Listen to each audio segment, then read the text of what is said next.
بسم اللہ الرحمن الرحیم۔ ناظرین السلام علیکم۔ اپنے چینل ممتاز جعفری آسان علاج کے ساتھ حاضر ہیں اور پیش خدمت ہے انتہائی مفید اور کارآمد ویڈیو جو یقیناً آپ کے کام آ سکتی ہے۔ ناظرین، چھوٹی سی گزارش کیا کرتا ہوں کہ اگر آپ نے ابھی تک میرا یہ چینل سبسکرائب نہیں کیا تو سبسکرائب کیجئے اور یقین جانیے آپ کی کوئی رقم نہیں کاٹی جائے گی۔ جی ہاں، ہماری حوصلہ افزائی ہوتی ہے اور پھر بہتر سے بہترین کام آپ کے سامنے آتا ہے۔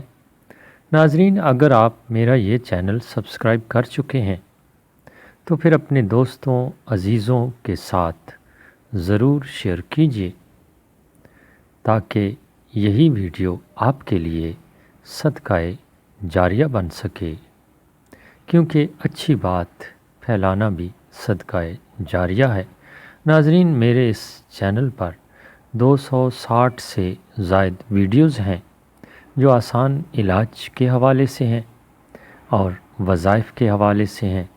زندگی سنوارنے والی بہت ساری باتیں آپ کو مل جائیں گی۔ چلتے ہیں اصل موضوع کی طرف۔ آج ہمارا موضوع ہے خونی بواسیر کا تیر بہدف علاج۔ جی ہاں، آج اسی موضوع پہ گفتگو ہوگی۔ خونی بواسیر بہت تکلیف دہ عارضہ ہے اور یہ عام طور پر قبض کے بعد انسانی جسم پر حملہ آور ہوتا ہے۔ تو پہلی کوشش تو انسان کو یہ کرنی چاہیے کہ قبض نہ ہونے دیں، بلکہ ایسی غذائیں استعمال کرے جس سے نظام ہضم درست رہے اور قبض کسی صورت میں بھی نہ ہو۔ ویسے بھی قبض کو بیماریوں کی ماں کہا جاتا ہے، اس لیے اپنے پیٹ کا خاص خیال رکھیے۔ سبزیاں زیادہ استعمال کیجیے، پھل فروٹ زیادہ استعمال کیجیے تاکہ اس کی نوبت نہ آ سکے۔ جی ہاں، اگر خدا نخواستہ آپ کو تکلیف ہو گئی ہے تو اس کا انتہائی آسان علاج ہے، عام چیزوں سے علاج ہے اور تیر بہدف علاج ہے۔ وہ آپ کو ابھی بتائیں گے۔ تاکید کروں گا کہ پوری ویڈیو دیکھیے تاکہ آسانی سے ہر بات آپ کی سمجھ میں آ سکے۔ چلتے ہیں نسخے کی طرف۔ جناب، یہ نسخہ آپ کے سامنے ہے۔ تارا میرا 50 گرام۔ تارا میرا آپ جانتے ہیں اس کا تیل بھی نکالا جاتا ہے۔ آپ نے اس کے بیج لینے ہیں 50 گرام۔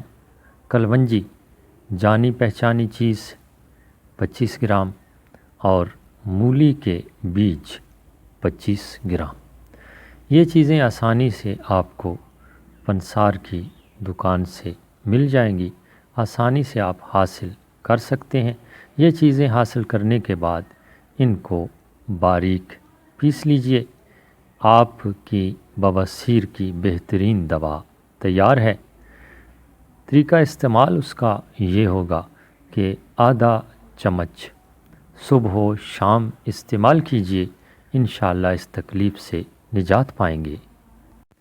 قبض کرنے والی اور دیر سے ہضم ہونے والی چیزوں سے اور بہت زیادہ مرچ مصالحے والی چیزوں سے پرہیز کیجئے۔ سبزیوں کا استعمال کیجئے، سلاد خوب کھائیے اور ساتھ یہ دوا استعمال کیجئے۔ انشاءاللہ بہت جلد آپ کو آرام ملے گا۔ ویڈیو اچھی لگی ہو تو لائک کیجئے گا، مجھے دعاؤں میں یاد رکھیے گا۔ اللہ نگہبان۔